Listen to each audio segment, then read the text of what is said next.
ஓர் ஊரில் கடலின் ஓரத்தில் ஒரு ஏழை மீனவர் அவருடைய மனைவியுடன் ஒரு சின்ன குடிசையில் அமைதியாக வாழ்ந்து வந்தார்.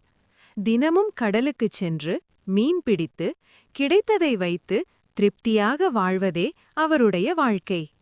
ஒரு நாள் அவருடைய வலையில் ஒளிரும் ஒரு தங்க மீன் சிக்கியது. அந்த மீன் மெதுவாக சொன்னது, "என்னை விட்டுவிடுங்கள். என்னிடம் ஒரு விசேஷ சக்தி இருக்கிறது. நான் சாதாரண மீன் அல்ல." கருணை நிறைந்த மீனவர் எதுவும் எதிர்பார்க்காமல் அந்த மீனை மீண்டும் கடலிலேயே விட்டுவிட்டார்.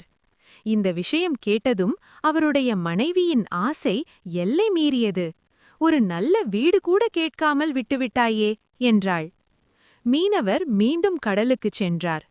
கேட்டவுடன் சின்ன குடிசை அழகான வீட்டாக மாறியது. ஆனால் ஆசை அங்கே நிற்கவில்லை. வீடு, செல்வம், அரண்மனை, கடைசியில் கடலையே ஆள வேண்டுமென்றாள். மீனவர் மீண்டும் சென்றபோது கடல் கருமையாக கொந்தளித்தது. மீன் ஒரு வார்த்தையும் பேசாமல் மறைந்தது. வீட்டுக்கு திரும்பியபோது அவர்கள் பழைய குடிசையிலேயே இருந்தார்கள்.